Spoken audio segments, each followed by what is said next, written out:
The great writer Gabriel Garcia Marquez once observed that every person, every human being, has three lives: a public life, a private life, and a secret life.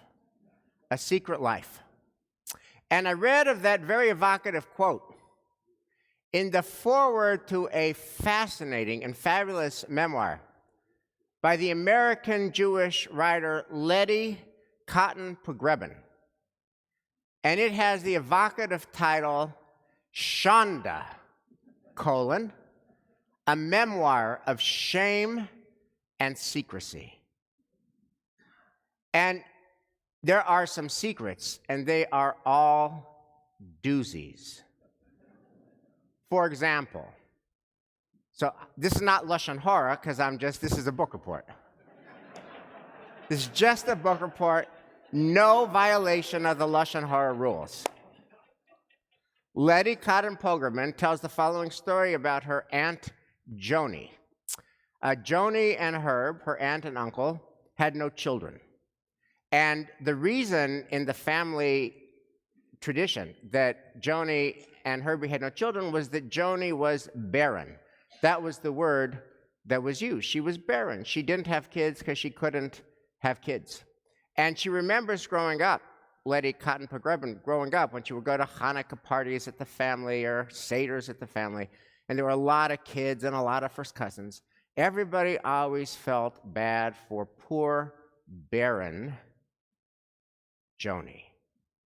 And then decades later, Joni said to Letty Cottin Pogrebin, actually, I'm not barren. Herbie and I just didn't want to have kids. And in the post-World War II, post-Shoah milieu that we lived in, that was not morally tenable. There was such an imperative to have kids and replenish and have more Jews. So we couldn't just say we didn't want to have kids, so we said that I was barren. By the way, I've had 4 abortions. A secret, but not the only secret. She tells the following stories about secrets of her mother. Her mother, Letty Pogrebin's mother, did not receive a high school education, did not graduate high school. And her mother was very defensive about that and very embarrassed by that. And so one day she went to a photographic studio and she rented a cap and a gown, and she rented a generic diploma, and she had a photograph taken of her that made it look keilu, as if she were a high school graduate, even though she wasn't. Her mother was also terribly embarrassed about her poverty. She grew up in a tenement in the Lower East Side. And if you've ever been to the tenement and the Lower East Side tour, you know how small and cramped the apartment is and how many people they had in that small, cramped apartment. And so when her mother was dating age, she would never let her dates pick her up, drop her off at her home on the Lower East Side. And she always contrived to get picked up and dropped off at a fancy house in a fancy neighborhood that was not her house. But that's not the biggest secret in her family.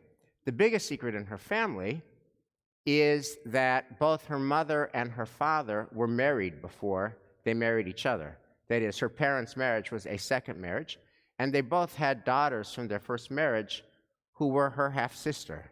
And she only finds out about this later. Now, she tells all these stories in Shanda, a memoir of shame and secrecy. And the obvious question is, why do this? Why divulge family secrets? What's the point of her project?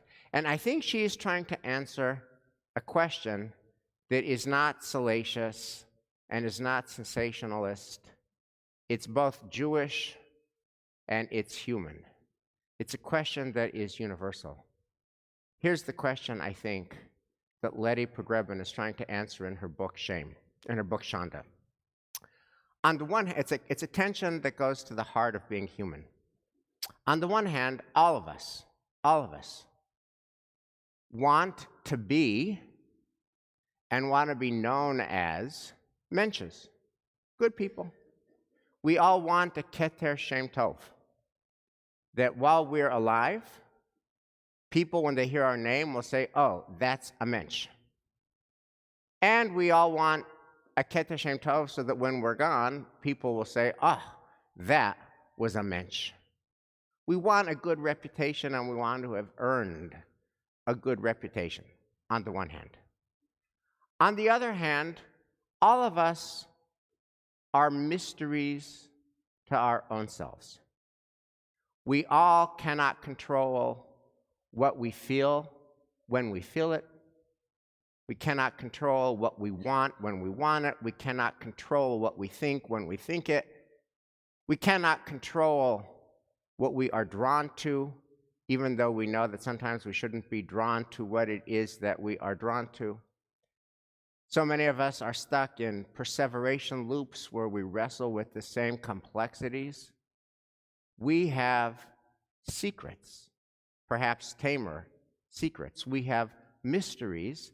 And the question is, how do we think about the relationship between our secrets and our secret inner life and our mysterious, inaccessible inner life on the one hand, and our desire to be and to be seen as a mensch, a keter shem tov, on the other. Now, in the world that she grew up in, a secret was a shanda. So what you do with a secret is you just don't talk about it. You just keep it under wraps. You just never discuss it. It's a skeleton in the closet. You don't discuss it. And then it festers into shame. And of course, we live in exactly the opposite era. We live now in the era not of Shanda, but of overshare. We live in the era of look at me, look at me. Look at me, look at me. I'm at a restaurant. My entree just arrived. Look at the dinner that I'm about to eat. Look at me, look at me.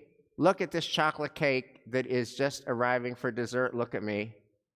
Oh my God, look at me. I bet you really wanted to see a picture of me ziplining in Costa Rica. Well, if you did, here is the picture of me. Can we talk about me ziplining in Costa Rica? And then, of course, overshare not only on the chocolate cake and the ziplining in Costa Rica, but overshare on the hard stuff and on the challenging stuff. The addiction and the struggle and the defeats and the times I fell off the wagon, all of which are in confessionals. And the book that speaks to this so eloquently, of course, is Prince Harry's memoir, Spare. Now, the very title, Spare, captures his existential place, that he thinks he is a spare. He's a spare part.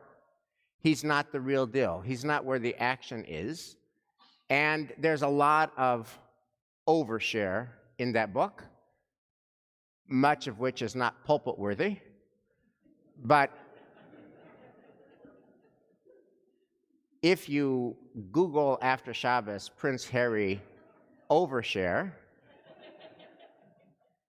you will realize how discreet I have been and not going all the way.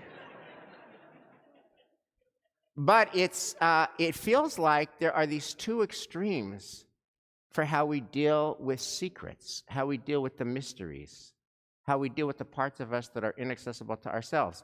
There's Letty Cottin Pogrebin's family tradition of say nothing, keep it under wraps, don't talk about it at all, let it fester, let it be shameful. Or there is the tell-all, look at me, blab it to the world. And the question is there a sane middle ground?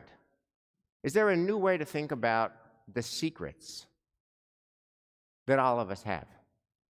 And it will not shock you to learn that our Torah reading speaks exactly to this question. Because Moses himself is the bearer of secrets. On the one hand, he has this complex identity. On the one hand, Moses is the son of Hebrew slaves. He is the grandson of Hebrew slaves. He is a Hebrew slave, the lowest of the low in that society at that time. And on the other hand, he is a prince of Egypt, and he grows up in the Pharaoh's palace. And this complex welter of identity, he's a Hebrew slave, he's a prince of Egypt, his intention, and of course at last week's reading, he sees the Egyptian taskmaster beating a Hebrew slave. He rescues the Hebrew slave. He kills the taskmaster. The secret is out. He has to run to Midian. And in this morning's reading, Moses models a third approach to our secrets. Not say nothing about it, not tell all about it, a third approach. And here's how I think about it. This is just one of my favorite phrases from Andy Stanley. I just think this is so evocative and helpful. Pay attention to the tension. Pay attention to the tension. That is, when you have a secret that you're wrestling with, pay attention to the tension of that secret, and then ask yourself this question, which Moses answers. How can I act on that secret that is causing me tension? How can I act on it in a way that will be helpful to somebody else and will be helpful to the world? So Moses' tension that he pays attention to is he's Hebrew slave, he's prince of Egypt, that's a tension. How can he act on it? He goes into the Pharaoh's palace. He goes into the home where he was raised. Like his high school bedroom is in that palace. His posters of LeBron are in that palace. And he says, Shalach et ami, let my people go. And the key phrase psychologically is ami, my people. I'm in the Pharaoh's palace. I am a prince of Egypt. That is my high school bedroom. But I'm casting my lot with the Hebrew slave. Shalach et ami. So here's our homework. When we have a secret, don't just keep it under wraps and feel shame. Don't just post a blog and let everybody know just to spill your beans on the whole world. But rather pay attention to the tension. What is it that's making you uncomfortable? And how can I act on it in a constructive way that will actually help the world? And that brings us back to Letty Cottin Pogrebin. Why does she tell all these stories that reveal secrets that were so embarrassing and shameful and deeply held? She writes a book about secrets to banish secrets. She writes a book about secrets to defang secrets of their power to shame. And then she constructs a building that is a life that is the antithesis of secrets. So she and her husband are married for 59 years, and she has 59 years worth of photo albums, one for every year of their marriage, and 59 years worth of narrative storybook about their marriage, one for every year of their marriage. If it happened in her life, it's in her photograph. And if it happened in her life, it's in her narrative. The opposite of secrets, she paid attention to the tension, and she acted constructively to create a world that is transparent. That's Letty Cottin Pogrebin. What about us? I leave you with this question. Do your secrets control you? Or do you control your secrets? Can you flip the script on your deepest, darkest secrets so that you defang their capacity to shame, and so that they inspire you to live proud and unafraid in the light? Shabbat Shalom.